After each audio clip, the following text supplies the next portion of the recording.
Welcome back to the show, everybody. Today's guest is somebody that I don't know if I've been talking about him as much as I've been talking about what he's done.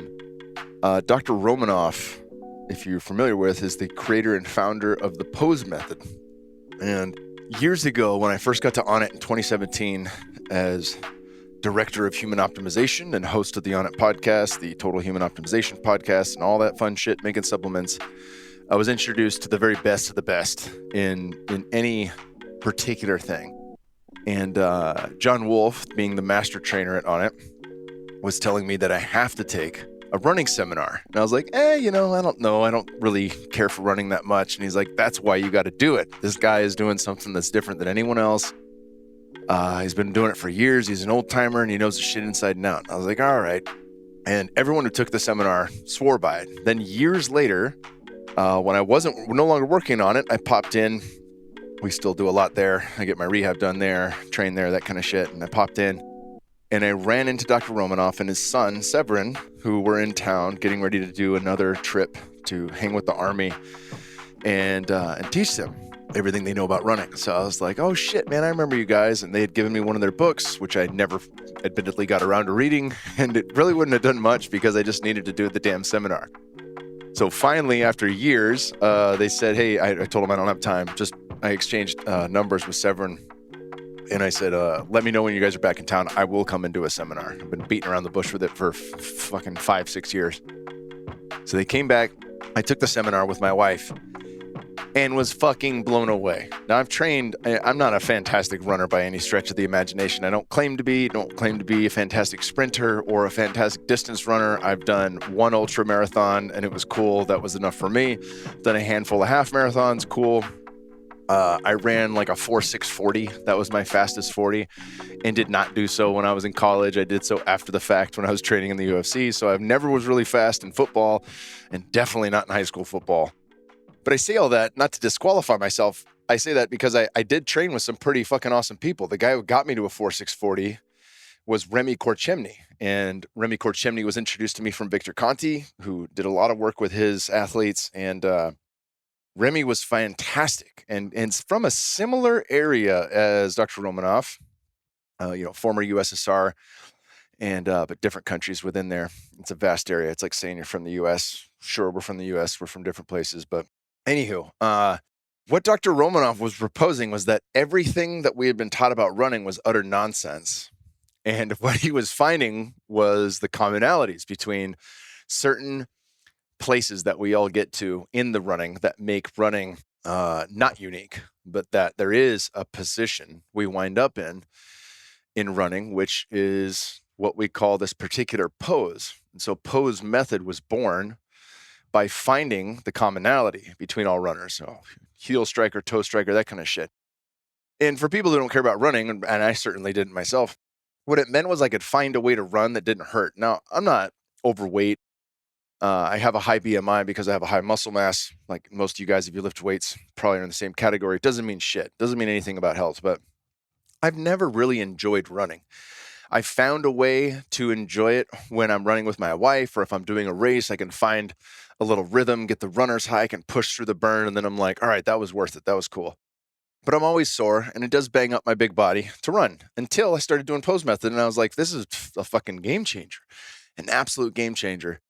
And I came on the podcast and I told everyone about it. And I said, you guys, I got to get you guys on the podcast. And that took a long time. It took a long time to go by, several months before we could finally lock down a time. What Dr. Romanov and what Severin put together was our own private little seminar, which was fucking incredible. We had them out at the farm. I had all the farm crew out there. The kids came. Bear was asking great questions and doing it with them. He ran the whole way with them. And I just think, like, what a special thing to be able to do. Now, this podcast is different in that it is much, much, much longer than I normally podcast. And the reason for that is I didn't want to jump in. Dr. Romanov has his own cadence. I promise you, if you listen closely enough, you're going to understand through the thick Russian accent that you'll know what the fuck he's saying. And it's really an incredible story. I mean, this guy lived through the 1980s. He lived through the fall of the Soviet Union. He was there for all of it and somehow found his way into the United States And like all things, no one thought this guy was talking about any. They thought everything he was saying about running was total bullshit. Everyone from the old running world did not want to give up what they knew. Sounds a lot like science, right? And he's a scientist. He is an absolute scientist and professor. And they didn't want to change their tune. So it took him coming here. And his story is fucking incredible how he ended up working with. I mean, he works with the best teams on earth now. He works with the US Olympic team, the British Olympic team, the Chinese Olympic team. I mean, he works with the US military. He works with armed forces and the army. And the army was losing $500 million a year in running injuries because people are told, they're not runners. Then they come in, they have to run for basic training. They don't know how to run and they get hurt. Most people who want to get in shape say, I'm going to start running. And I have neighbors like this. They see me going for a jog with the kids and they're like, I'm going to start running. They get inspired and they just go out and run their ass off. And most of them get hurt. So when I run into people and they see them running and they're like, hey man, I'm trying to get like you or whatever the hell their story is. I'm like, dude, you got to check out Pose Method. Go on to Instagram, check them out. I'll link to there in the show notes. If you do anything from this podcast, go to their website and follow them on the gram because videos help more than anything else. The book is fantastic, The Running Revolution, and has sold a shit ton. I think it's the highest selling runner's book ever written.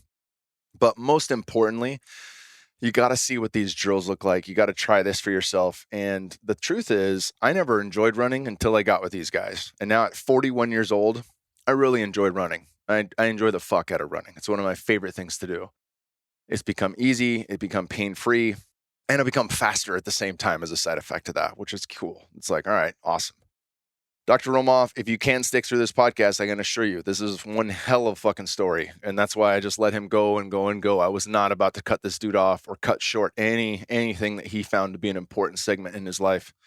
He's in his 70s, and he goes through the full catalog of his life that brought him to where he is today. And it is a fucking beautiful and exceptional story. He's an exceptional human.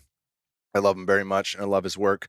His son, Severin, is fucking awesome too. It reminds me a lot of Wim Hof and his son, like kind of being the businessman of Daddy Wim going out and changing the world. Make no mistake, Dr. Romanov is changing the world. There's no two ways about it. There are many ways you can support this podcast. First and foremost, share it with people. Everyone fucking runs or has tried to run. So share this far and wide with everybody and let them know, like, this is a big one here. And just let them know, like, hey, if you don't do anything else, just share the website with them. Really get these guys tuned into the running revolution and what these guys are all about. We'll have links to everything in the show notes, so you don't have to go dig it out.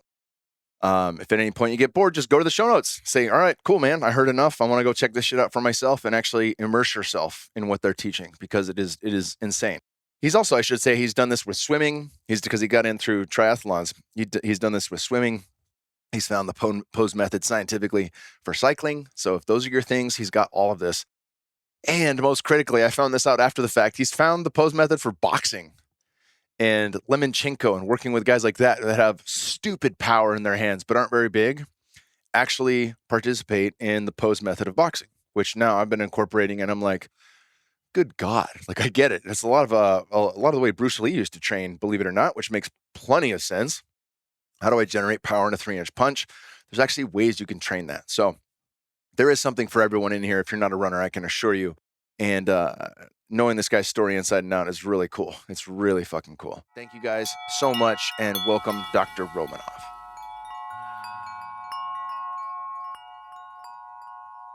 Doctor, it is excellent to have you here on the podcast. I've been a fan of yours for a while. I think I met you originally at On It back in the days when I was working there.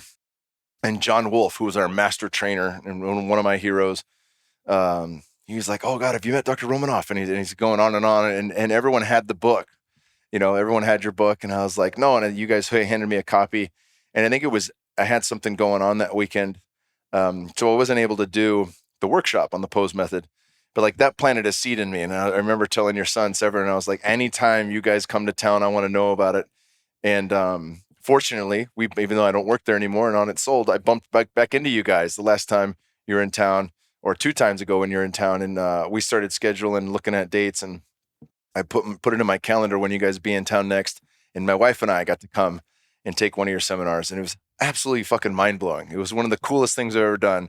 It shattered everything I'd been taught about running previous, which was laughable, but also kind of par for the course as I've gone on, and whether it's food and nutrition science or any of these things, like a lot of the things we were taught in schools, was incorrect. So it kind of fell right in line with my general understanding of health and wellness and athleticism, but at the same time, it was really refreshing and brilliant in that you basically found a way to understand what links us all in running, and to get rid of the differences, right? And if we look at the world politically or as a whole right now, and everyone's so focused on division, what is the thing that unites us? And that's really what you did with running. So we're going to dive into that, but I also want to know, as I do with any of these podcasts, where you're from, what was life like growing up, and how come you became the person you are? How did you become the person you are today? It's in one side. It's easy because about myself. From another side, is difficult because it's about myself, and it's dialectic. As a history of my life, it's quite easy points. Which I was born in May 1951, on the way from Moscow to Kamchatka. My mom was running to the parents, her parents, my grandparents, and I got um, appearance into this world on my way in Siberia. It's a known, very big city of mines. It's coals. It's called Novokuznetsk. At the time, it called different name by the name of But this. now it's Novokuznetsk. Novokuznetsk. Kuznetsk. Yeah, it's a difficult because it's a Russian, like not syllables, just the More consonants. yes, letters. It's a difficult to pronounce, but it was there, and my life actually, like with a conscience, memories started in Kamchatka. You probably know this peninsula on the Far East. It's right across Alaska. Oh, cool. Very Yeah. cool. And I lived in the biggest city. It's Petropavlovsk-Kamchatsky, and I saw all beauties of this place because nature is amazing there. Obviously, I still have these memories of that place because it's a volcanic place, geysers, and obviously it's a seafood. It's, my memory carry on the smell of crabs. Oh man, I bet. Yeah, And cold water seafood is yeah, nothing better than that. oh Yeah. my god, I mean, um, uh, caviar. It was full table, and I ask mom all the time, like, "Do you have something else?" Nope. Nope, nope. It's a incredible severe winters, severity of like that. Your house could be covered with snow up to the roof, and we Wow. get out. During winter time, it was no sun completely. You know Yeah, this. you're that far north, right? Yes, it's correct. How long did that last? Oh, Because I know it's different in different parts of Alaska. I've got family in Sitka. yes, I spent some time in Sitka near there fishing in the Kenai Peninsula, but that's all really far south, west coast. It's not. it's correct. It's not where they're having months without light. Temperature is severe as well. In summertime, it's hot like hell. Could be, and the winter it could be cold like hell. Minus 50. Damn. So nobody goes work and nobody goes school or anything. Everyone has food in the house, and we are enjoying time there because you cannot go anywhere. Just any only special transportation like snow Mobile. mobiles, yeah, but it's available only for customs guys who were on the border. It was a funny story with that. And we had people of native people, Chukchi and Kareki, who were in my memory. I remember they were with these mooses, not mooses, like they were mooses, right? Moose? But Moose, yeah. wore like a moose skin? Not moose. It's animals where Oh, they. big mooses that are there. Yes, Yeah, for right. sure. Yeah, you don't call them meese. Oh, Moose. Mooses. Yeah, moose. Moose is the plural, actually, right. for multiple moose. Mooses, yes. They're giant. I Right. saw one in Alaska. I didn't realize how many people die from car accidents with moose Yes, until I right. saw one, and we were in a lifted truck, and it was fucking way taller than the truck. I was like, holy shit, I didn't know No, something like but that existed. Right? in nature, they're giants, and they keep the herds these of mooses. And basically, they are not hunters, but what is called shepherds, I would yeah. say, And they were very ingenious and very natured people, and with Winchesters, The rifle. rifles. Yeah. Later on, I understood like how the hell they have these American Winchesters because they had relatives across the Bering Stream, Yeah. and there is no border was really, Would you consider are those people considered Inuit or Eskimo? Or I mean, I don't Yeah, know no, if that was only on the American side or Eskimo, it's American side. Okay. On the outside, they are Chukchi and Kareki. okay, but very similar in Yeah, lineage. absolutely. Yeah. They Okay. speak the same language. Okay. Cool. That's why they have Winchesters because they cross. They got the friends. Yeah, they got No, family. the families there. And they all had this. When they get drunk, they start shooting. His mom told me, Sounds like Texans. yeah, don't go there anywhere. They start shooting. It's a very wild west, east. So that part, and then we start moving back. And our first step or stop was in Siberia, around the Lake Baikal, and I spent a couple of years there with my parents again, with grandparents. A beautiful, beautiful place. It's incredible nature again. Since that time, I fall in love with that nature. It's very severe nature. Obviously, if you're not ready to accept this, it will kill you. But at the same time, it's incredible source for everything. Food, it's there.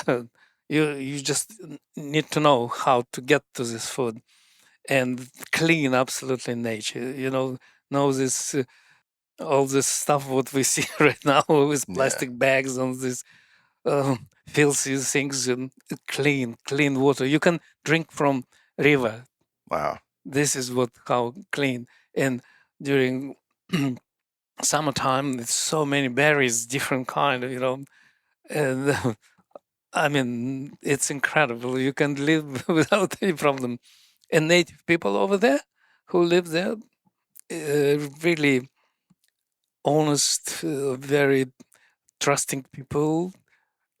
They never close the doors in the houses. No any locks, anything there, because of that level of trust to everything, And people who would come there with a bad intention would be very quickly recognized, because different behavior. Absolutely. Yeah, absolutely. Different energy too. Yes, right. That's why they cannot stay long there among these people. Trust and that very good nature of people creates this kind of incredible environment and obviously these people are incredibly brave. Do you understand? They're not afraid of any shit. Yeah, it's cut from a different cloth. Yeah. You will not scare them with anything. They could go with a knife on a bear. You understand? Yeah.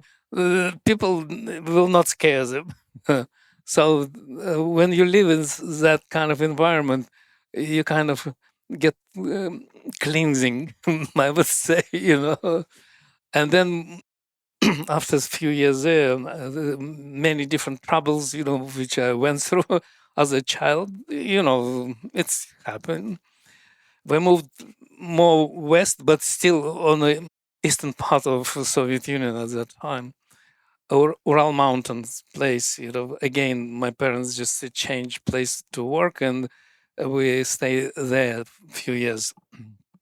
It's become already more westernized scenery with people, buildings, and everything. But it's still very deep Russian side, and it's beautiful again. And not much there. Only I start go to school, and then next thing we moved again back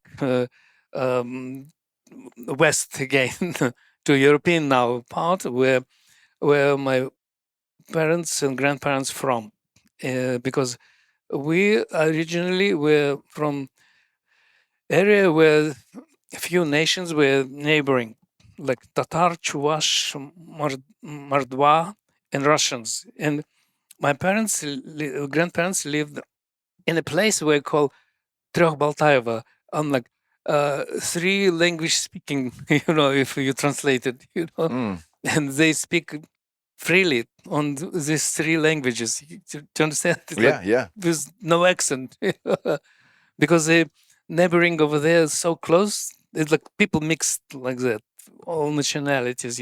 Tatar is a Muslim, but it does matter. In Soviet Union, nobody cares about this. Really, all languages, nations.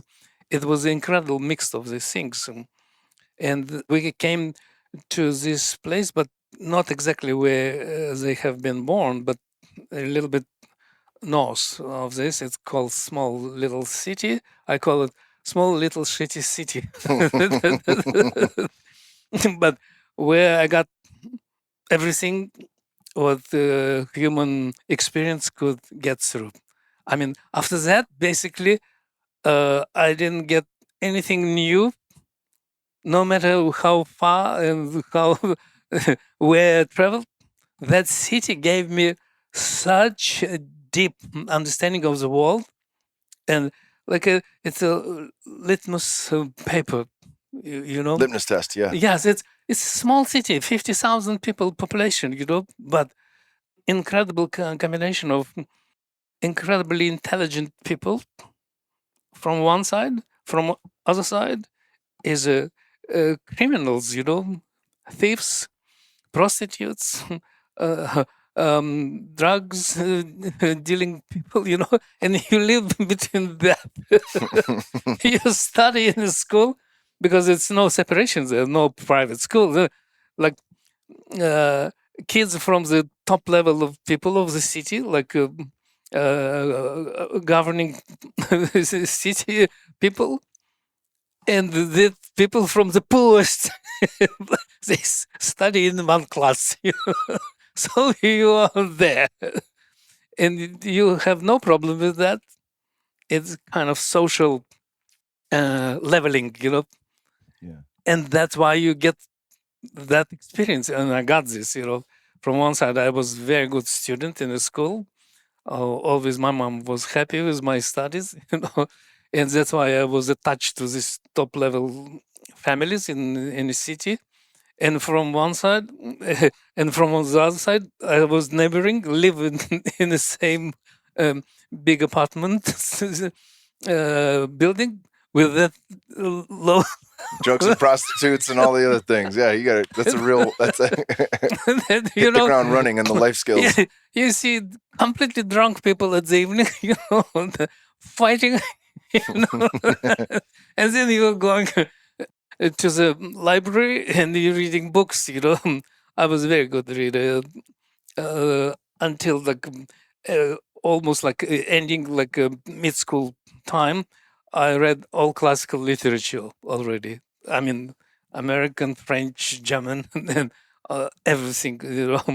When I came to America, I was surprised that Americans do not know American writers. I'm like, do you know who's Fenimore Cooper? O'Gendry, Edgar Poe, and something like that. Like, do you know Chief of Redskin, the chief, this O'Gendry, or the road you take, something. People don't know this. I'm like, oh my goodness, how the hell is that, So that kind of mixed in me and I'm growing from two sides. This is drunkards, fighters, and this is top level intelligent people whom giving you literature. They teach you good manners. I know what is classical music is, what is opera, what is ballet. And the side, and it's kind of came out very harmonical. That's why any bad place I'm getting, I'm like, oh, I know this. No problem. I know these people. I know how that. It's not about nationality. Do you understand? It's a social Yeah. thing. It's nothing to do with the color, with the language. You see, it's just one thing behind this level of education and level of where you are in a society only, basically, you see. And growing like that, you're not kind of looking at the world like with a surprise, like, why my God happened? You know why it happened. Yeah. It's all these consequences, and you understand what does it mean social equality, these things, and where it's coming from. And sometimes people blame society, but actually, it's not so much society as your own desire to go somewhere. At least it was related to me directly. Yeah. And I was not on the side of drunks. I didn't drink these things. I I participate in fightings. It's street things. You can't avoid this. When it's one street to another goes, yes, you go the dangerous part. And many people gone whom I knew at that time. But you have to be very conscious and you have very sharp perception in fighting. And without any boxing schools, you know how to fight, basically, and know who is a dangerous. And the most dangerous in fighting, quiet people. Mm-hmm. They are, Yeah, they're not talking shit. They're no, not pushing. They're not saying, no, get back. They're not doing any of that. Yeah. no. You're coming and you see that guy, quiet guy, and almost with a friendly face. This is trouble coming from. So it's very interesting experience. But I was lucky. I was kind of had the good desire to go into sport, and track and field is my love was. But it's in that city, track and field nobody was developing. So I needed to go to the cross country ski, where was very good school, top level school, and high level coach, whom was uh, desire to teach people and give them best. We get for free equipment. You understand these gyms, this skis, all these things. You understand? It's Yeah. that was the social part of the Soviet Union. That you go to that school, you get free equipment which you're using. So I spent quite long time with the cross country ski. Never become a good one, but I got lots of experience, good health, and good company with people whom I work with, and good teachers, obviously. But my love to track and field still was like burning coils, like inside me. And in 2 last years in high school, I made decision, radical decision. I start training myself in track and field and high jumping. Do you understand? Yeah. And I was so devoted and so driving guy that my head teacher in my school in physical culture, he respected this me, that my desire and my drive, and he gave me key from the gym. I could come anytime there and Wow. put mats over there myself and jump. Nobody else there. Were you were you able to enter competitions as the only track and field athlete from your school? Yes, my school record's still there. But you were the only one doing yeah, it, right? So like yes, you could have been dead last and you still would have the school record. it's correct. But It's like homeschooling. You were the homeschool Kyle, champion. the point is that my record's still there. I was a few years ago. I visited this, and on a And list now there's an actual team. in the Yeah. records, still my records over there in high jumping, long jump. It's my records there. You understand? Nobody. And that city record still mine. Wow. From 1969. Hell yeah. So you understand, people kind of they respect that kind of drive you have. They see that you're sincere. And when I in the high school and last year in the high school, I become our republic, Chuas Republic, champion in high jumping. I got full respect from everyone for my drive, But the point is that probably my love to high jumping. I still play in my high school team in basketball because of my jumping. I was one of the best players in my high school. But basketball I loved, but high jumping was favorite, complete favorite. I was so crazy that I would go with my friends and with girls, and I would jump to some leaves, some branches, touch. They're like, "You're a crazy guy." I'm like, "Yeah, I am." And I wanted so much be tall guy, but my heritage was not favorable for me. When I look at you with your height, I'm like, oh my goodness. My son probably pick up my jeans like in my design, and now he's 6'2", and I'm 5'8". So that driving thing drive me to the university in a special faculty with physical culture, physical education, and sport. I came as a track and field athlete, and it was in the capital of our republic. I was in a small city, and 80 kilometers. I don't know in miles. What is it? 80 kilometers from my city. It was a capital city, Cheboksary, where I got um, into the faculty and started my studies there. And at that time, everything started turning much faster. It was a kind of tipping point for everything. It was so interesting for me to study all of these things, what I study in a faculty, like biology, anatomy, physiology, psychology, and all those things, and plus all disciplines in sports. Obviously, I trained for track and field at high jumping. And on the second year on university, I understood that I really want to go to the science. You see, and my physiology teacher, incredible, intelligent man, he told, "Yeah, you have good potential there." He told, "I inspire you," and he gave me lots of advice. And I started study physiology, not by the textbooks for our faculty, but by the textbooks for medical universities. So much higher level. So obviously, it gave me lots of pluses, of knowledge, and I become one of the best students. And I finished with honor diploma. All best records on these things. But it was just very interesting for me.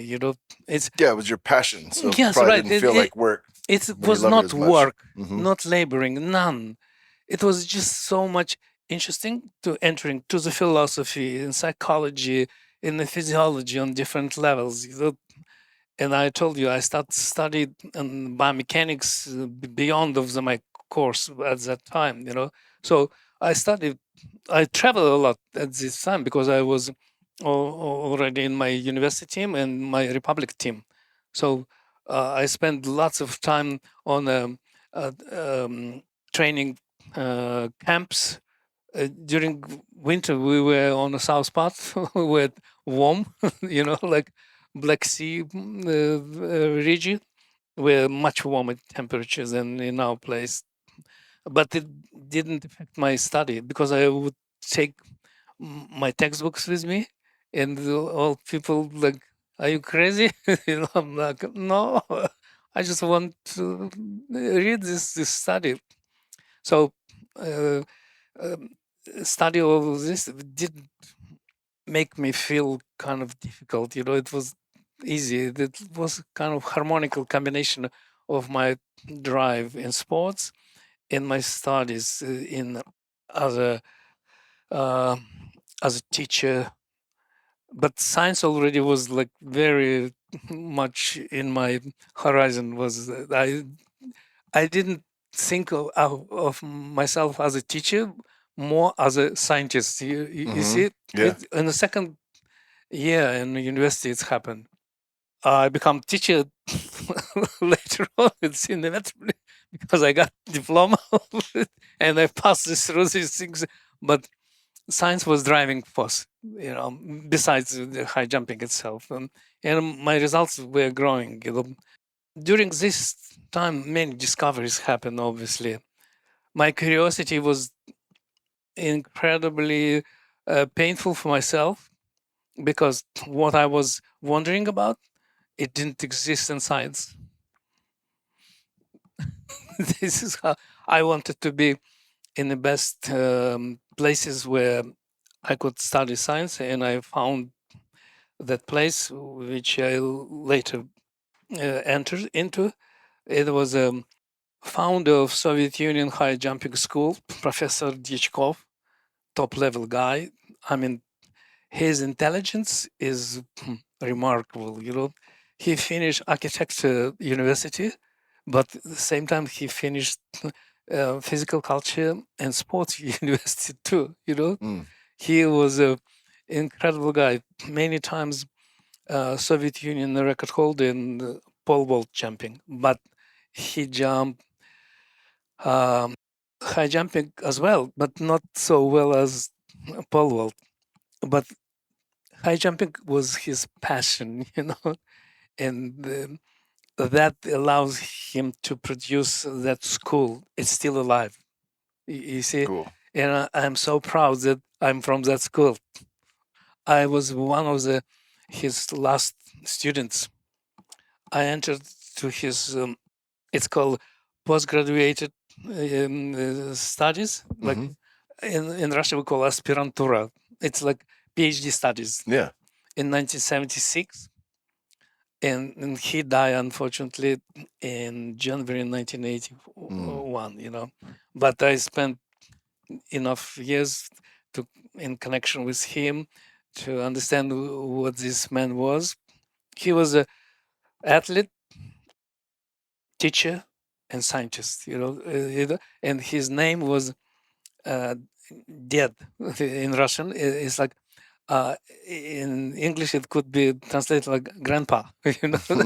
Yeah. His nickname was everywhere.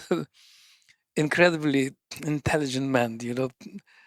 I got from him.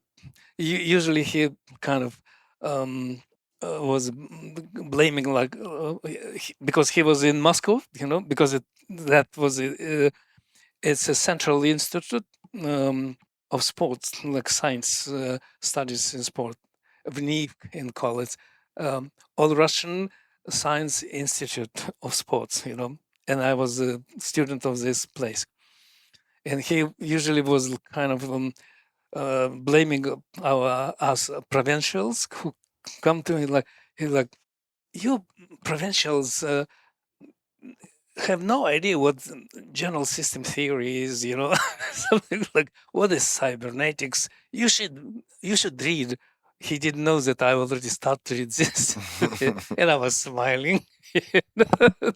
That I am already there, and many things like that. But he was a top level guy, in the Soviet Union sports science field, and it gave me a tremendous foundation for my development. So career goes like that. I finished my university with the honor diploma to the U.S. Army for 1 year. It's obligation, But because I had the university diploma, I had only 1 year there. And plus, because I was an elite athlete, I was in the sport division. I didn't carry a duty of soldier. I was training there basically in one place in Kazan. It was a top tank officers preparation, like a university almost. It's called училище, but it's I don't know how to translate it exactly. But top officers, Guderian, German general, tank army's Feldmarshal, finishes that place. He studied in this tank university in Kazan. Cool. It was they were very proud about this. So 1 year I was just there training, performing for army, and all was cool. I had a few times like released to my family. I was early married guy. Like I fell in love with my lady in the first year in university. She was from foreign languages faculty, and we hook up. And the third year, we got married. Very quickly. This like no fool around. At age 22, I was boom, and when with I finished university, I got my first child. We had four.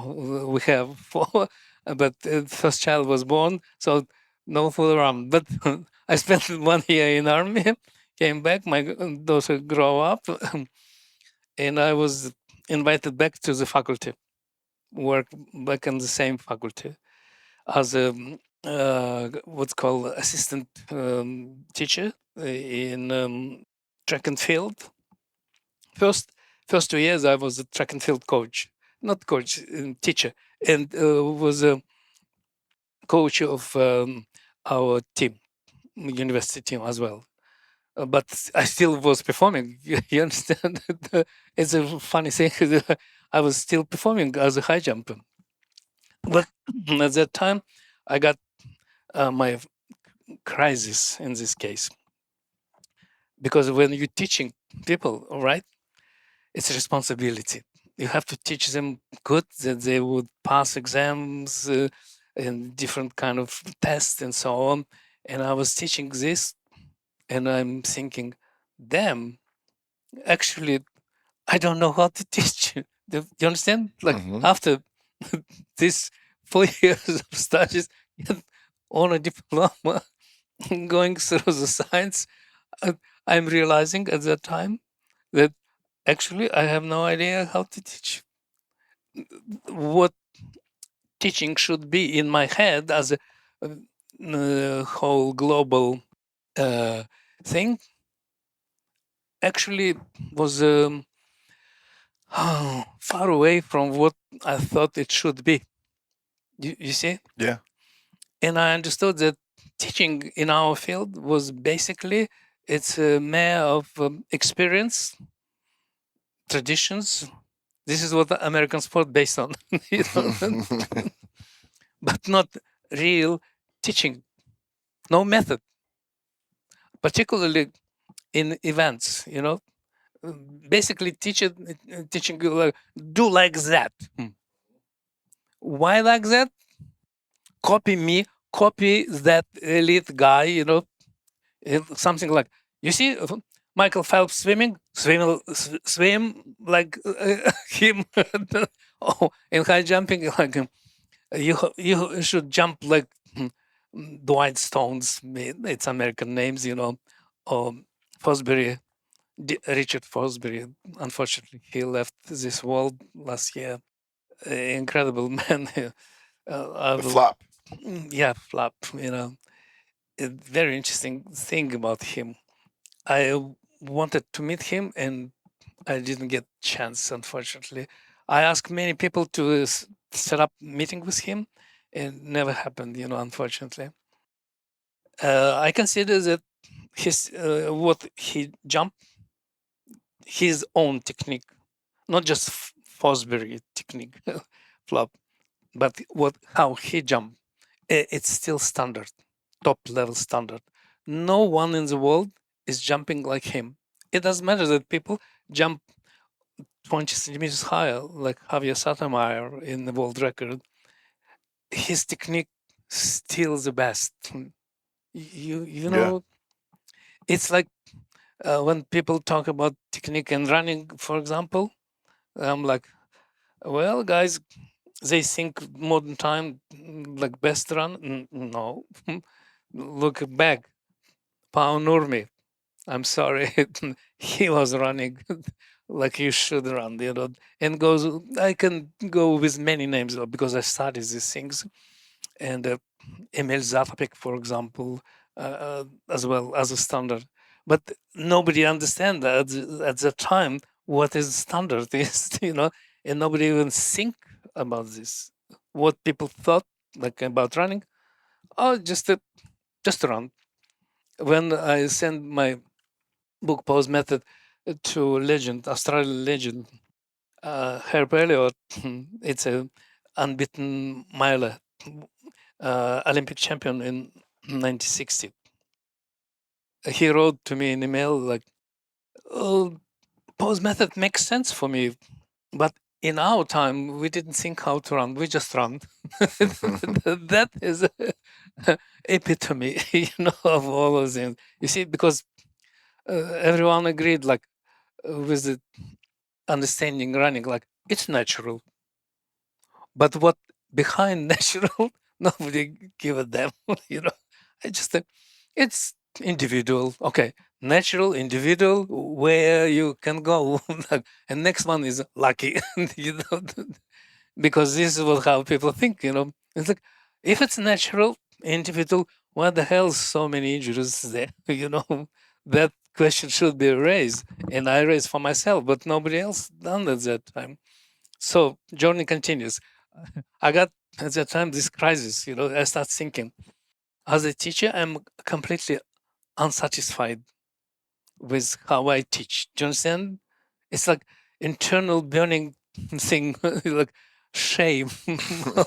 Like, and I start thinking, and in this case, I would consider myself a lucky one. It's just a incredibly lucky one. It's 2 years of this burning condition like that, going through the different kind of studies. Like I studied ballet.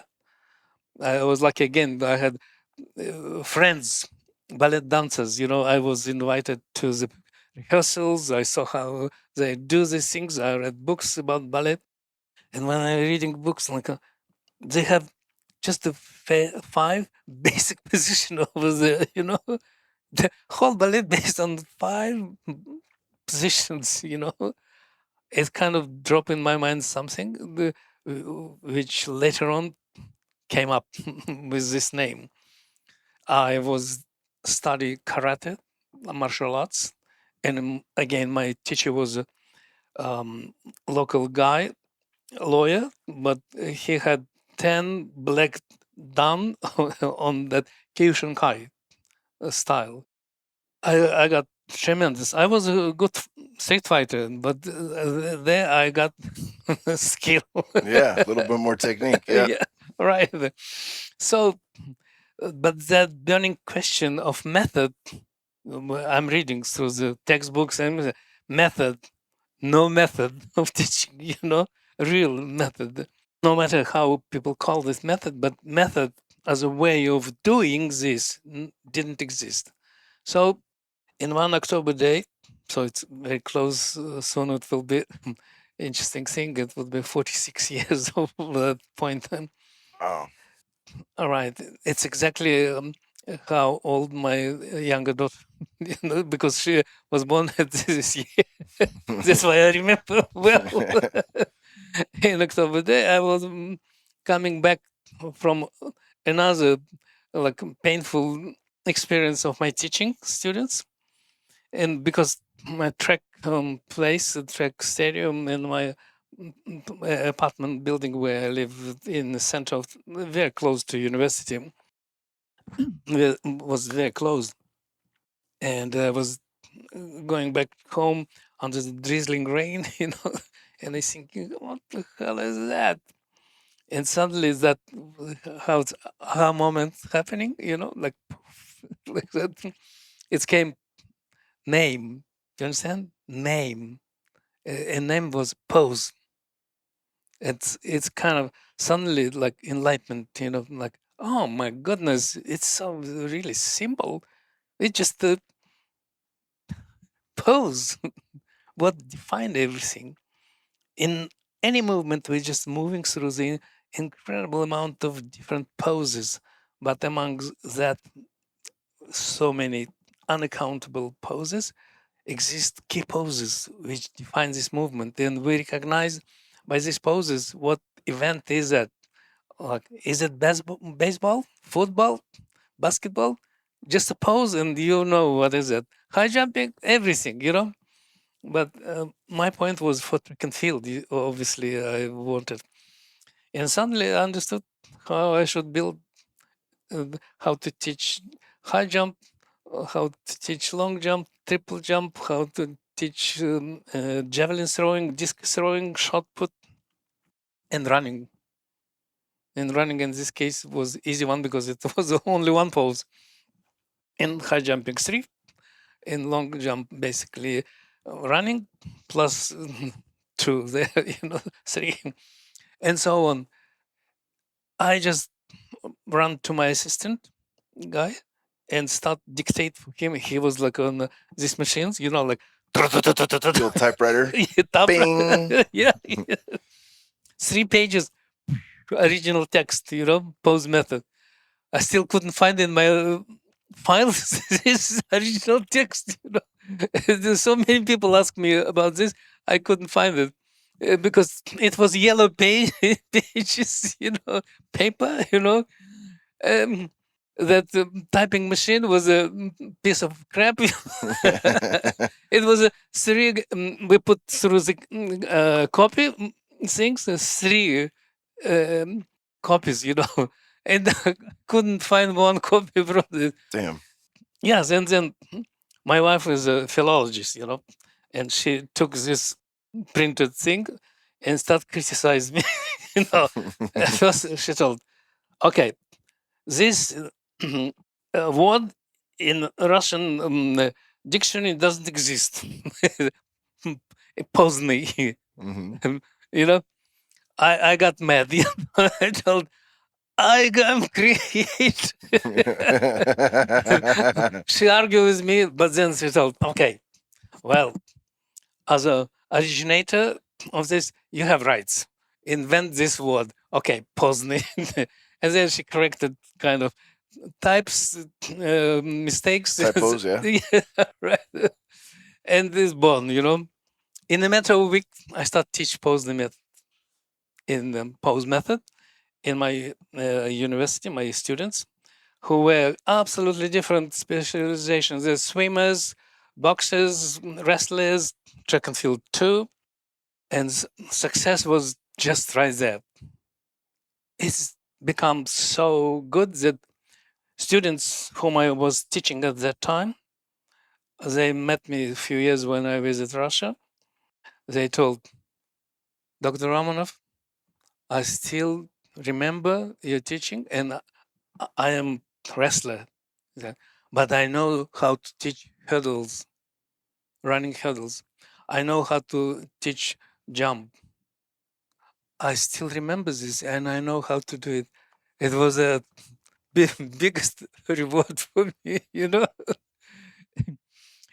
And one of my best students in among all specialties were boxers and wrestlers. It's interesting thing. Later, I developed for boxers specific training process for developing. Hand speed, power. Yeah, Cool.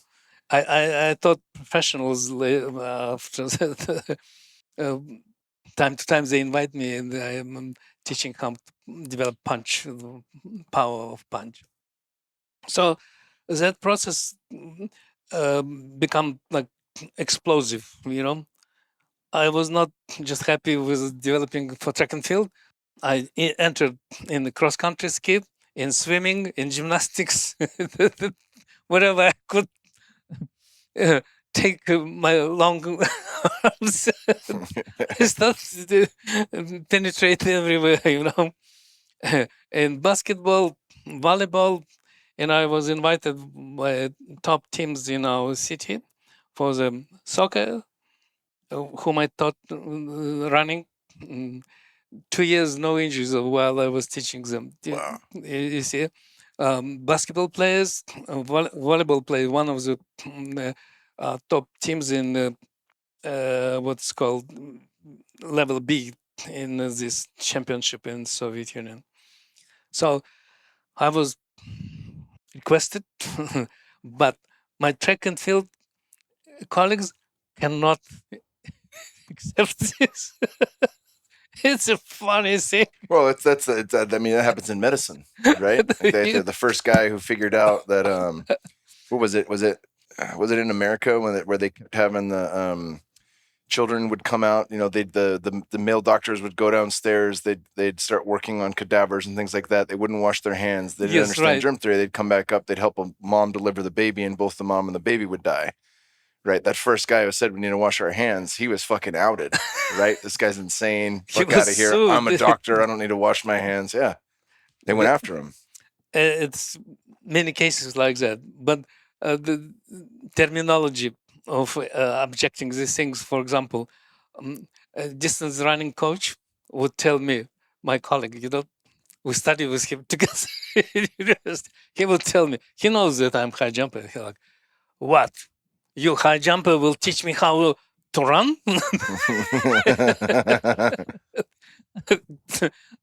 I would be an obnoxious guy, young, obnoxious guy. Like, why not?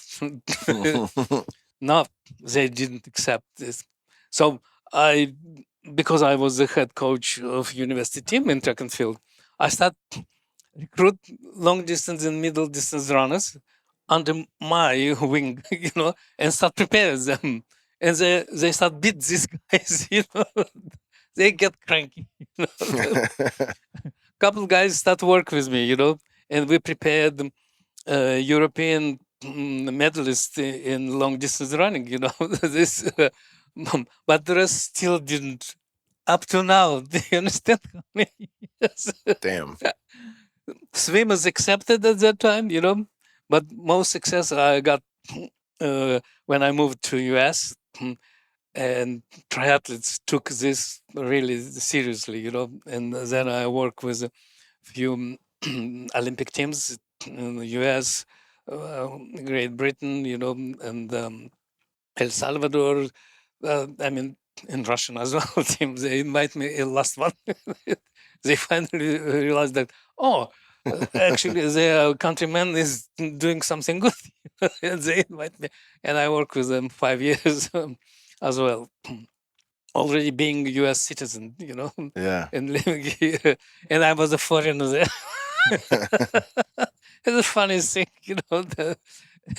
they call me иностранец, the foreigner. So that started, and I transferred myself. By that time, as a high jumper, I got in trouble. I had knee pain. It's usual thing. It's called high jumper's knee, and the different ankles problems. And pose came, and suddenly I changed my jumping. Do you understand? Yeah. Jumping, I changed it, and 10 years extended my careers in high jumping. Wow. You understand? Yeah. I got my best results in age 33, That's so cool. being already head coach, senior lecturer in the few disciplines, and finishing my PhD and being already father of two at the time, you know, and I got my best jumps, 10 years, no injuries in high jumping. That is what, and final jump was like 7 feet. I just jump at this age, but then I was involved so much already in science and teaching and coaching that my performance started dropping down because I didn't have time. And kids, so Kids take a lot of time, no yes, doubt. and then my Severin was born, and kind of my last performances was when he was 3 years old. I holding him like that, and I'm staying in pedestal. I was number 3 in Republic. My two students were number 1, number 2, and I was still 3. That's cool. And Severin was in my hand, like I was still there. We have this picture, but he doesn't remember much. That he was just a happy boy growing. So that is a process, you see, going on. And but more I involved with post method, I wanted published. My PhD was in a different direction. It was high jumping preparation over there was highest quality jumpers preparation to the racing performance. And but I wanted to publish posts. I published articles, like booklets and so on. But I wanted to develop high degree on post method. And I came to Moscow to my supervisors and my colleagues top level and showed them this post method. And head coach of the national team, Russian national team at that time, my colleague as well. And they both told me like, it's interesting, but the guy from science particularly told me, I wouldn't advise you come up with that in as a dissertation and go with that. You will be buried alive by authorities. It was so controversial. And I understood, yeah, I have to wait or something, And I didn't start again quickly, immediately after my PhD defense, develop next level dissertation. I thought like, okay, probably I will not succeed much there. Even I had interest from colleagues, But at that time, accidentally already, I was already father of 4. Yeah, you know, my older daughter traveling to US got acquainted with American, and he proposed her marriage. And we're like, what's going on? But the guy told, don't worry, I'll take care about you guys. Like he had money, guy. We didn't know this, but he told, I'll take care. Like he invited us to US. He lived in Miami, and he paid for all trip for whole family. Do you understand? Yeah. Whole family, and the settled wedding party in Miami. You see, so we're like, okay, daughter won't marry him. But kind of okay, which it's another miracle that we got visas from U.S. Embassy for all of us.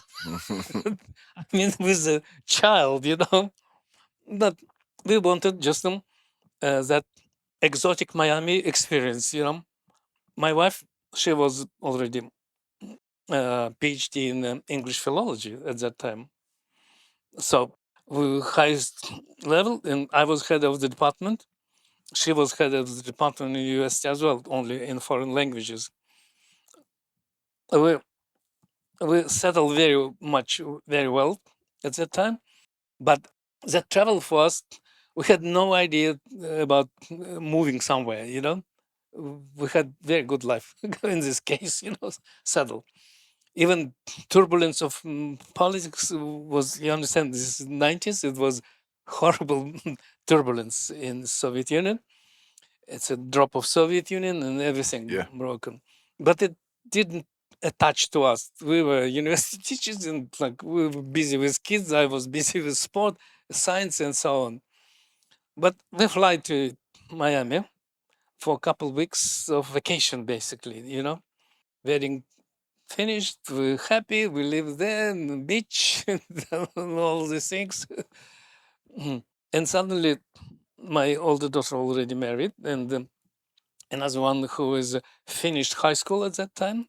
They told, "Well, if you are coming back, my sister will stay with me here.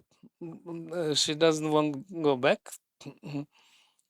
And we kind of broken mind, not like a decision. You see, what to do, and the son-in-law told, "Okay, I'll give you lawyers. That if you want to stay, like, please do. If you want to." It was a time when lots of people moved. We were quite in panic. Uh, but my wife was a very brave woman.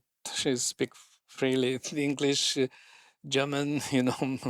A very educated woman. She thought, well, we can try it. At least I have a baby and I have 2 years of vacation by the Russian um, rules, social rules. Like she have kind of mm, taking care of baby, Okay. Yeah. maternity Maternity leave. leave. Yeah. Yes, officially, She thought, I have it, so don't worry, only you. I thought, well, I will probably lose my job,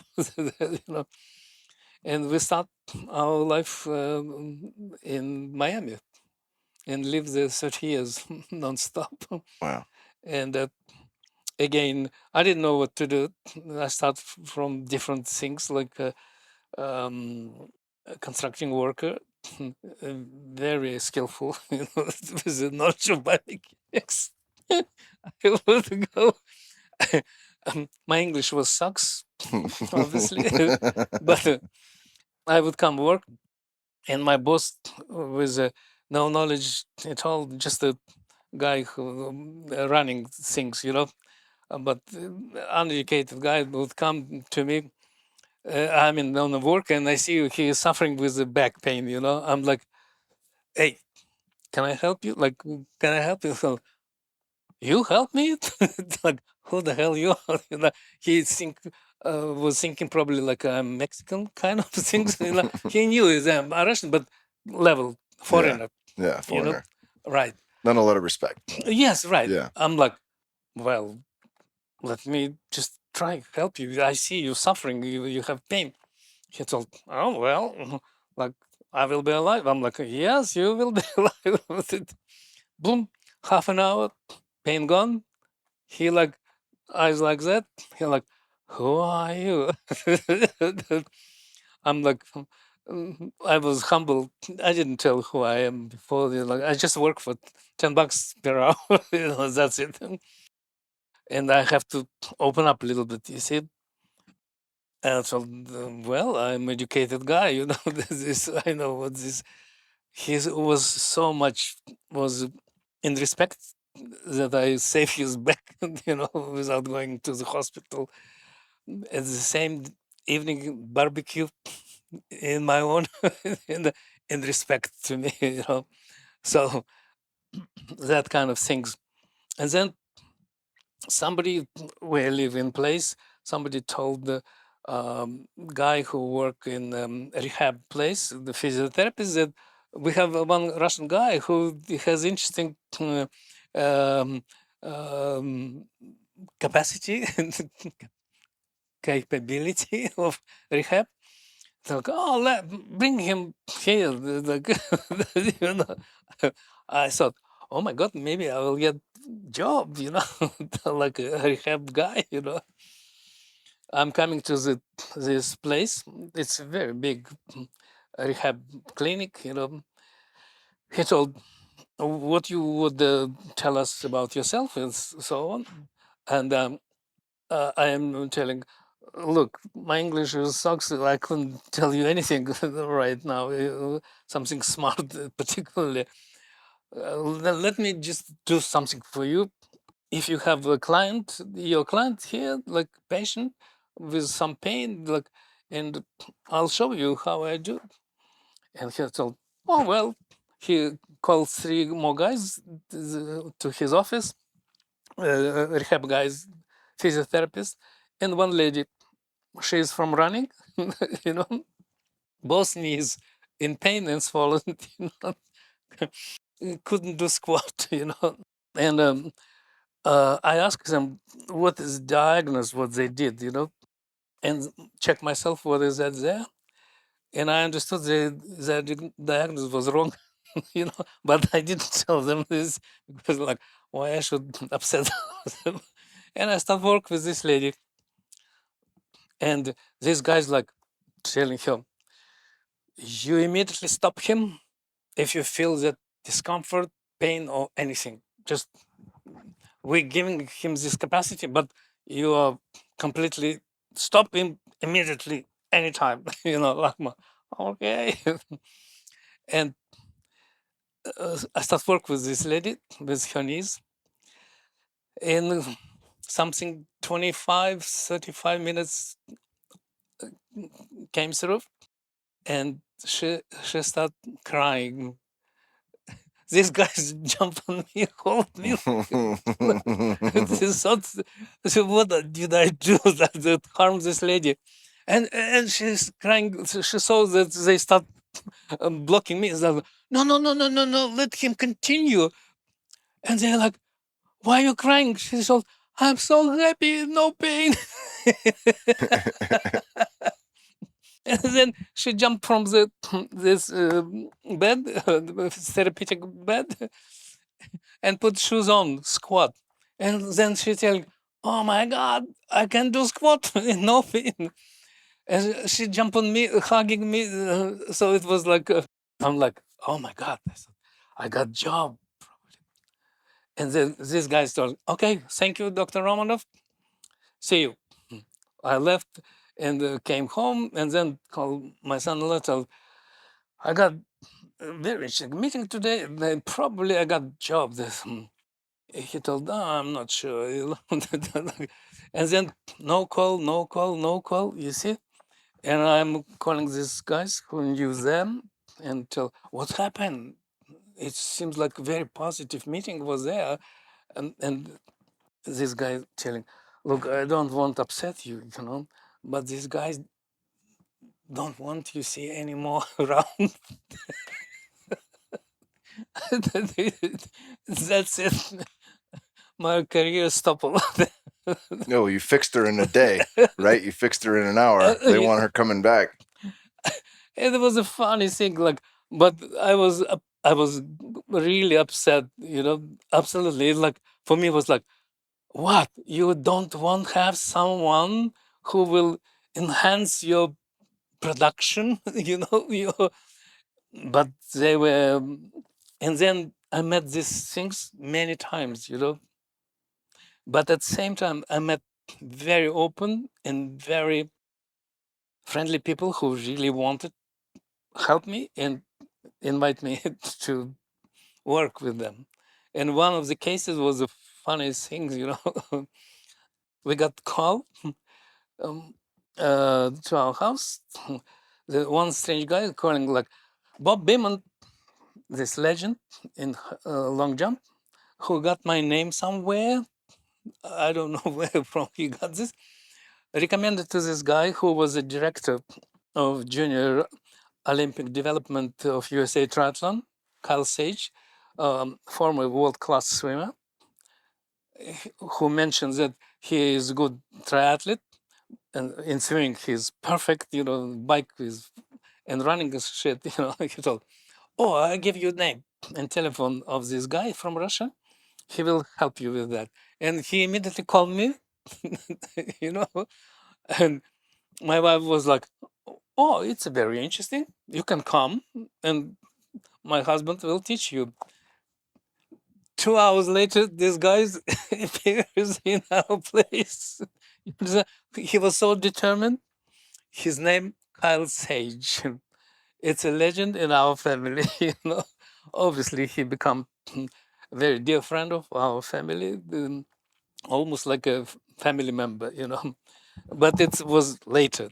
Now he's coming, and I start teaching him through my wife. Because he told, well, I got it. 2 hours torturing. He went back and told, tomorrow morning I will run half marathon myself, where I will be opening director of this half marathon, but I will run myself to check this, what you taught me. If everything goes, I will come back to you again. Okay, we're waiting. Next day, afternoon, he is driving to our place and telling, I took 20 minutes off from my half marathon. I need you. We're going to Gainesville. Awesome. Do you understand? Yeah. Boom.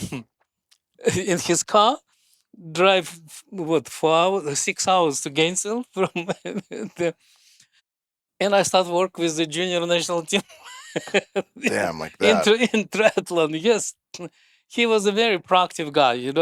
He had no prejudice of any kind because he's a swimmer. Yeah. And he needed running. He wasn't attached to running. Yes. He didn't have any dogma. Right. That's it. And I started work in 1994. Work with the junior national team, 2 years. Top level performance at that time. Juniors performed, and I got incredible experience. My English become better, and I start do give presentation for runners, clubs, and so on. But majorly, I was involved with this junior national team Olympic junior development through Kyle. He took me to the Colorado Springs, introduced me to the director of USA Triathlon, Mr. Locke at that time. And my career in the triathlon started very quickly. In 1996, I was invited already because of success with the junior national team. I was invited as a member of USA national team coaches consulting group. You see, it was about 12 people from US, and I was one single foreigner in this group. Very advanced people. Again, most of them didn't have experience with running, so I kind of put fresh blood in this. Head coach at that time, George Dahlem, incredibly intelligent and smart man, and very kind man. Another thing, very rare quality. But this was a man who was listening, and he wrote first PhD in pose method in US, in the world. You understand? I was a supervisor and participant of this project, and he defends in Albuquerque University that pose method PhD. Cool. Yes. Super cool. Yeah. At that time, another guy who was friend with George Dahlem, national team coach of British triathlon, Graham Fletcher, was invited to visit Colorado Springs camp, where I did presentation for running. He told, listen him. George told to Graham.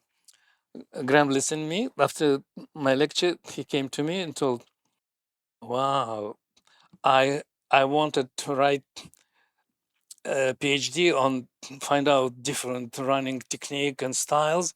Now I know that there is no such thing, only pose method. And told, I will be writing pose method.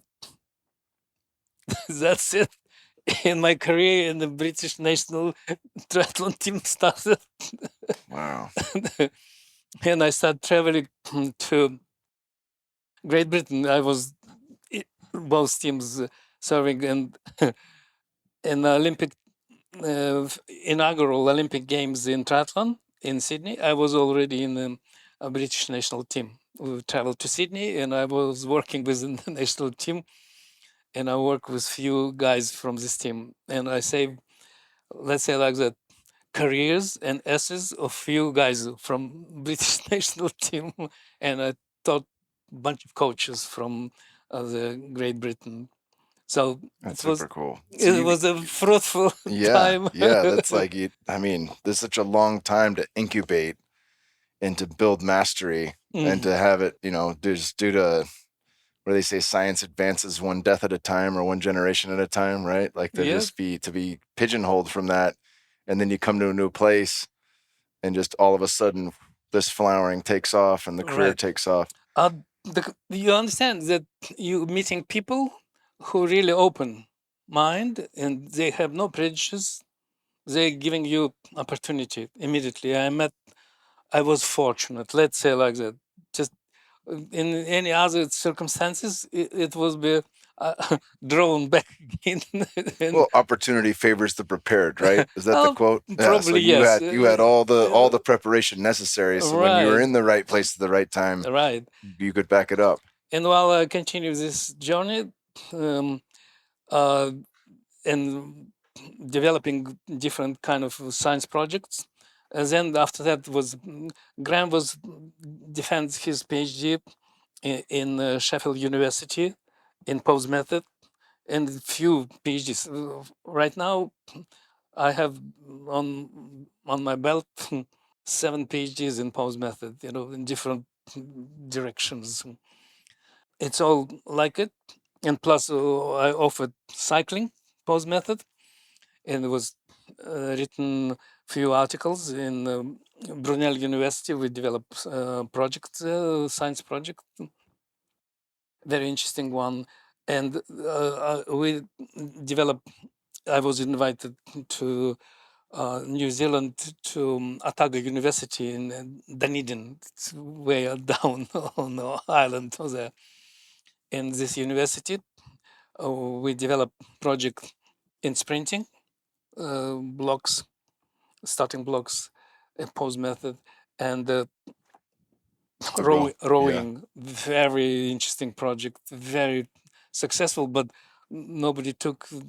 Same thing though, same concept. You're Yes, looking right. for these poses, that Yes, it's correct. originated in seeing the simplicity of ballet and some It's of these different it's things, right? So correct. when the light bulb goes off, now you want to apply it everywhere. Yes, right.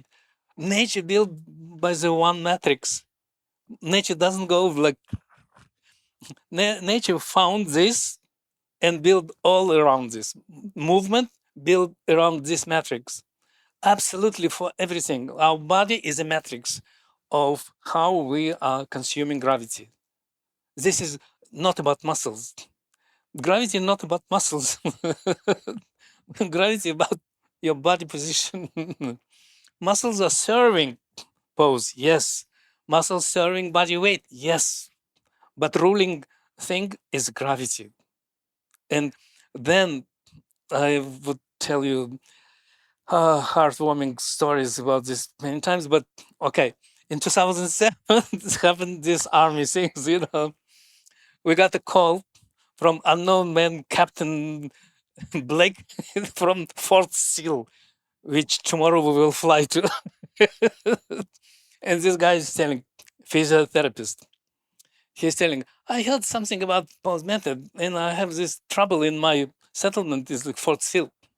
We have lots of injuries of our soldiers, and we have no idea how to solve this problem.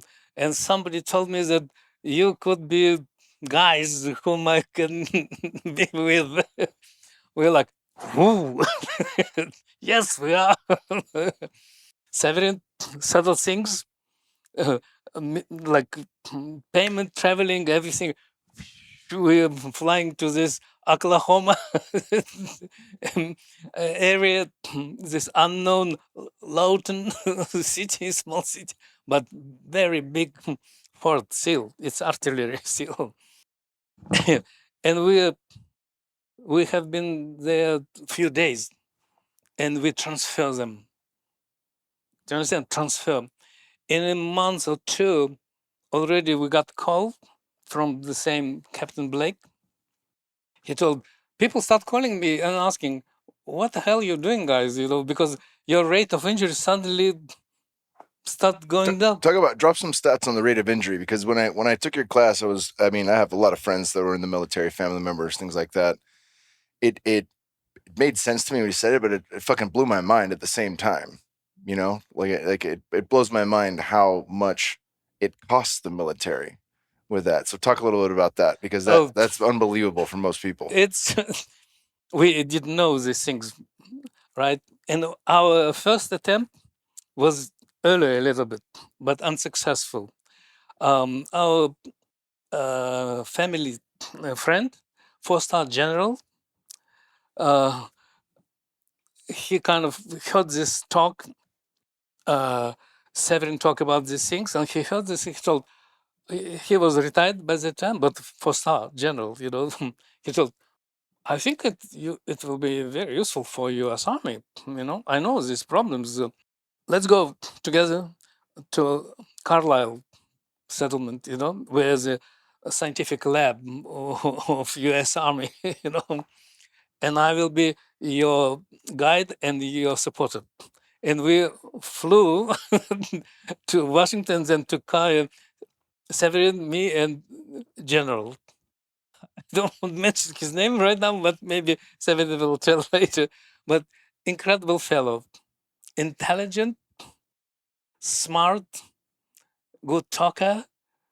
I mean, good man, what I can say only about him. And so we flew there. His rank opened all the doors.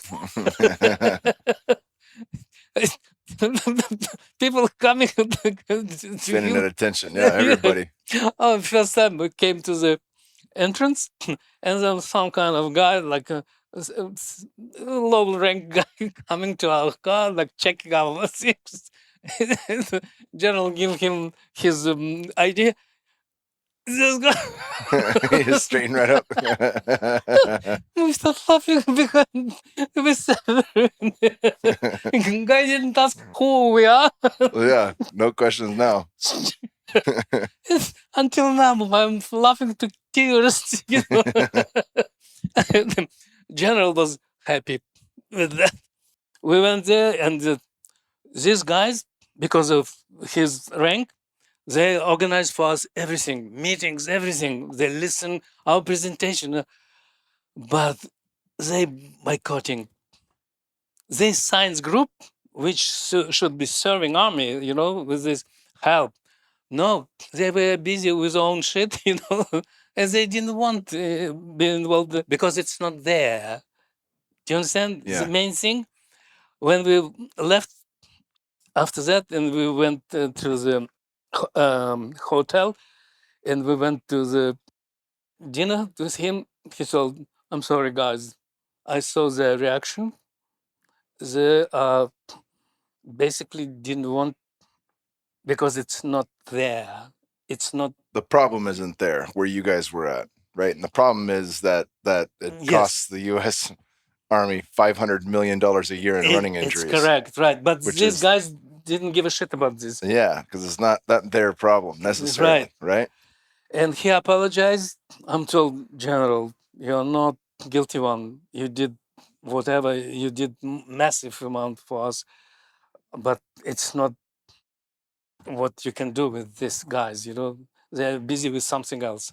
So, and that call came, from Charles Blake. Right now, he's a dear friend of us. He's a colonel. And we're basically promoting him through entire years in his development. He become one of the biggest authorities in his field. Right now, he's running hospital in Columbia, Army hospital. So this effect was like that. We start get invitations from all over. We start traveling to the forts, Fort Hood, Fort Stewart. I mean, many forts, and we become welcome, because results were so good, that, and finally, few guys who work with us, physiotherapists, who were my students, but Colonel Blake, now Colonel Rashid, at that time captain as well, Fatwell, he's an English guy, but become American because he married, and his army rank he got in U.S. Army. And then few guys like Angie DePaul from now, which fort she's working now in Tennessee somewhere. She become colonel as well, Oh, wow. She wrote this PhD on the compartment syndrome treatment in West Point on pause method, incredible effect. No medicine. 2 weeks. Yes. Yeah, 2 weeks, no medicine, no No surgery. compartment syndrome, and no come back to this injury. I mean, the effect was incredible.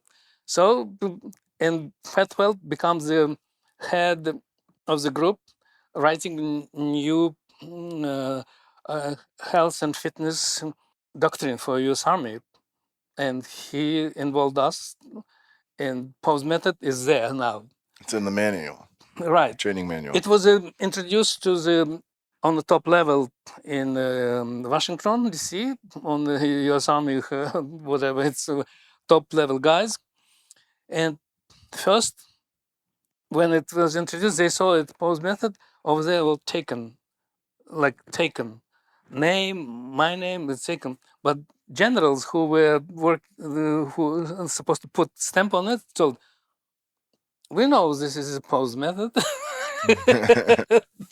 We know that Dr. Romanov is there. Why is not there? So Colonel Phelps told, we will put back, and they put by name, my name, and several names with gratitude from U.S. Army. Cool. We signed with them this contract. We are giving this as a gift for U.S. Army, with no any requirement for this, for free, forever, if you want to use it. That's it. This is now U.S. Army, and now we're flying to Fort Sill again, after so many years back, old place, to do the same thing, because people now already know what they're inviting for us. That, but one more heartwarming story. In 2016, when I still was working with Russian team, head coach who knew scientists from medical biological science of it's former Soviet Union, but it's Russian, who work for the space science, and who head of this department and this group was an incredible lady, Inessa Kozlovskaya, who was putting first dog, first man, and so on in space. She was complete authority. And he told through someone her about pose method and me. And she told, well, let's do a meeting. In 2016, we had this meeting with her in her office in Moscow. And her assistant, like, she was 90 years old at that time. And her assistant, professor, too, lady like 50, 55, something. So she told us, okay, you guys have 15 minutes with her. She's busy. We have meetings. Like, okay, 15 minutes. And I told, I'm fine, absolutely. To meet legends like her, God damn it, 15 minutes, I'm happy with that. We're coming to her and start talking. This lady coming like, hey, meeting. She told, postpone. 2 hours we talked to her. Wow. She was so happy. I was so happy. The guy was sitting, was quiet. He didn't interrupt our, because ideas, what we came through, she's through sciences, labs, and science of space, and we came to the same things, Yeah, I'll tell you just one thing. She told, yeah. I found the interesting thing.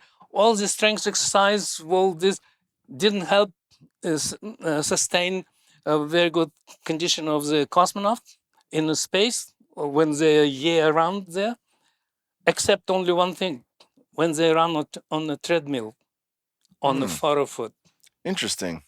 because they found the main indicators of that things That you interact have gravity, yeah, that you have here on is the in the bottom of the foot. foot. Wow.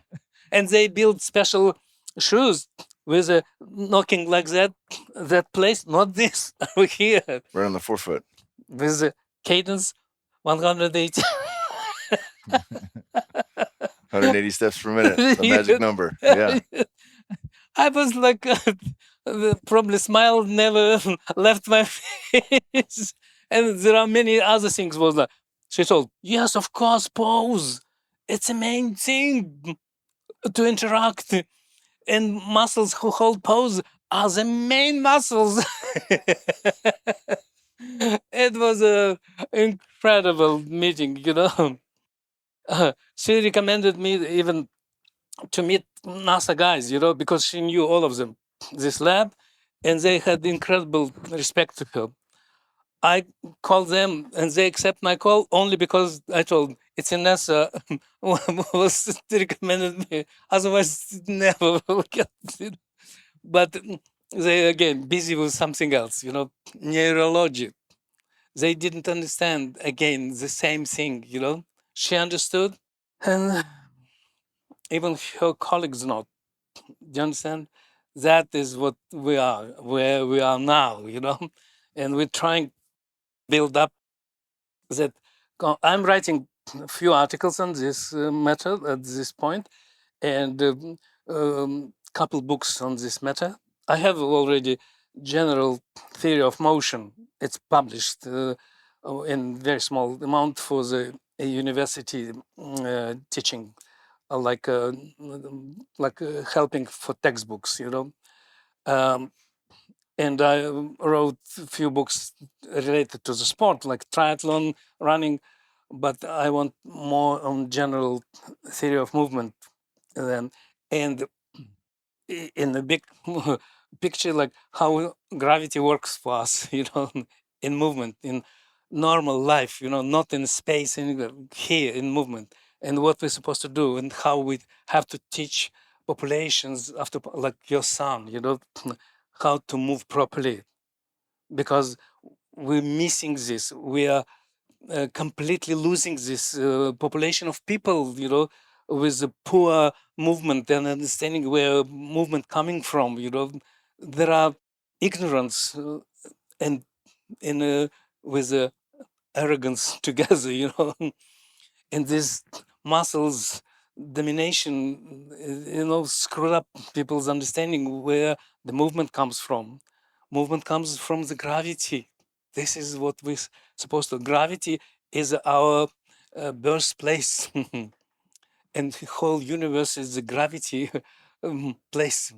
This everything runs by gravity, and that simple understanding and thoughts not yet in a dominating field of science or practice in sport. We're still relying on developing physiology and the muscles, which are products of gravity. If gravity doesn't change, in science it goes like that. Subject which placed in a very specific surrounding or environment is a product of this environment. If environment doesn't change, anything what in this subject not change at all. This is what law of development of alive biological organisms. And people want to develop physiology. Gravity work on it billions of years, and these idiots want to develop physiology. I call it this article like invariant physiology. Do you see? We cannot develop physiology. We already developed biggest names like English John Bernal in 60s already wrote our evolution, physiological, biological evolution, finished long time ago. We have no evidence that we continue this evolutionary development. You understand? So we have to develop something else. And what is that? And I came to the conclusion that is we have to develop much higher and better relationship with gravity and start consume gravity more. Our apparatus developed by gravity and could be developed only by the request of the gravity. And how gravity is comes as a request in running, for example, it's an angle of falling. We have to develop that falling skill. And then physiology will fit this with no problem. It's called perception of falling in post method concept. I love it, man. That is fantastic. What a cool and fascinating trajectory. Absolutely mind blowing. There's a quote that you drop at the beginning of the seminars that I absolutely love, from the 6th century BC. Can you give us that? Chuang-Tzu. It's one of the contemporaries of Confucius, Lao Tzu.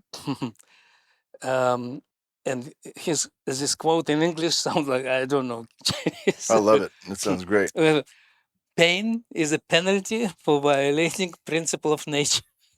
Pain is the penalty for violating the principles of nature. 600 BC. Yeah, absolutely brilliant. Absolutely brilliant.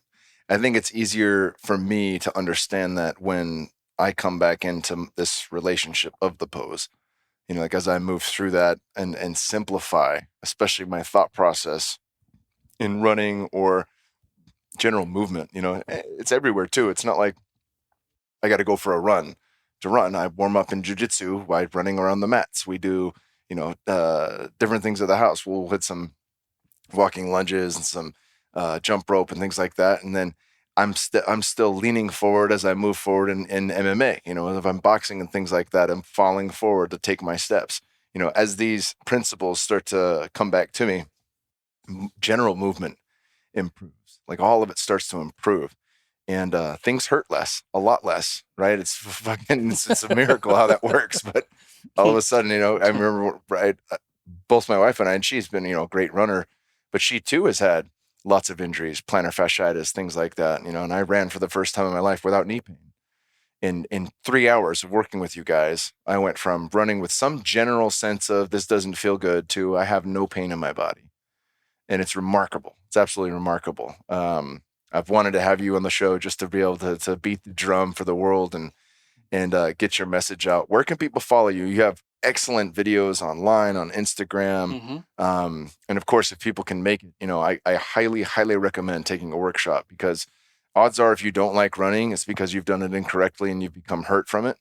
And if you could find a way to run correctly, you'd probably love running. That's my guess. You would love it.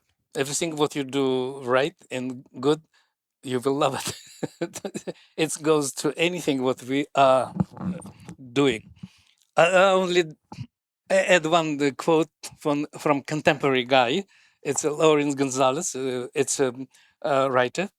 His book Deep Survival. Yep, I read it after you told me about it. It's incredible. You remember that quote?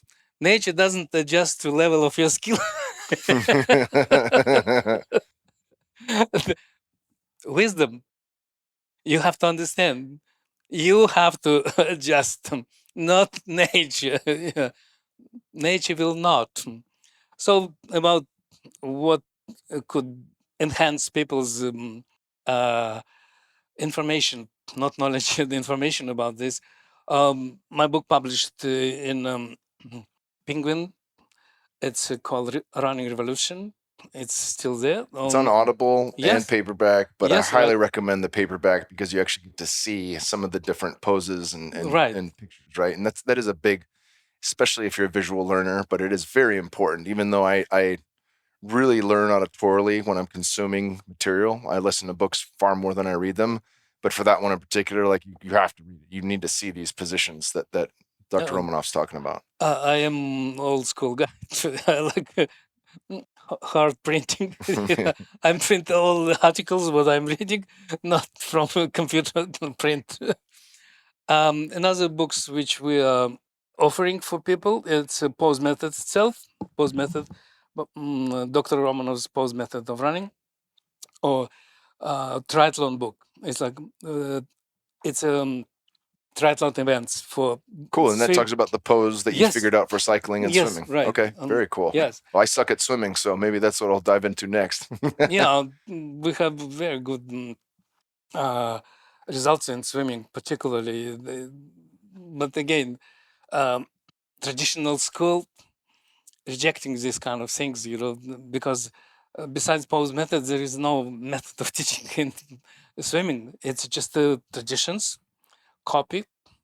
I studied this, and unfortunately, so many smart people cannot accept these things, because of belonging to the paradigm. If you read book Thomas Kuhn's book, The Structure of Scientific Revolutions, you understand what is that about. Yeah, we listen to Graham Hancock talk about it through geology, and any of these people, like they're living on the status quo. They've built their entire career off of it. Right. This is called paradigm. This is what Thomas Kuhn came with. And unfortunately, it's like Max Planck, genius founder of the quantum mechanics. He was writing way back the time. He thought all the theories are not dying by itself; they are dying together with their creators. It's a little bit sad to think, but it's sad but true. Yeah, 100%. This is what we're dealing with, unfortunately. Ideas live with people, Even science had incredible people like Planck, some very humble example of a real scientist. He was not sure about his quantum theory until he got the Nobel Prize for that. you understand level? Charles Darwin didn't publish his study this 20 plus years. Do you understand? He was not sure about this. It's a real science sign, that guy really, science. Isaac Newton, Isaac Newton,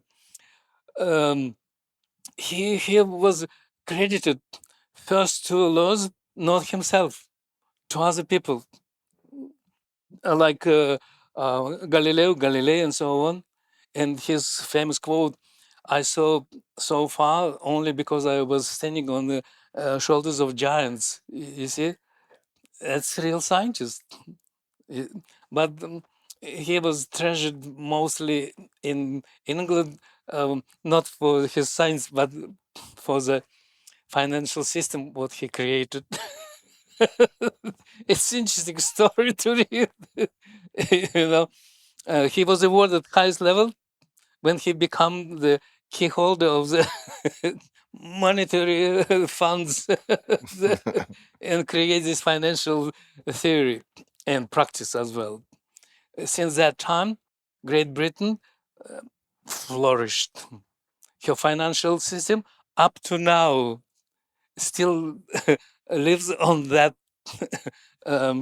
foundation of the Isaac Newton.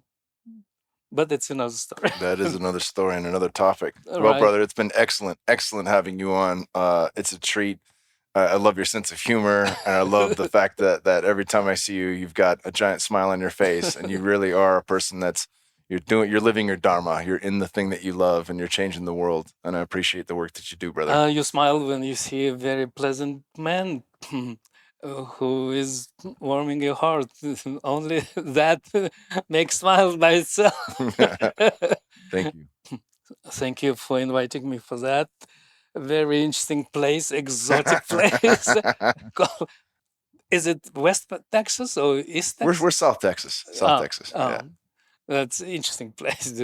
I hope I will not burn out. The temperature outside is incredible. It's cooled down 10 degrees, so we're good there. I think if we keep moving on the gator ride, we'll be set. I am living now in much mild place in this case, so I'm enjoying weather. Very good. Well, thank you so much. Kyle, my highest appreciation for that talk, which made me feel really good. Thank you. Absolutely.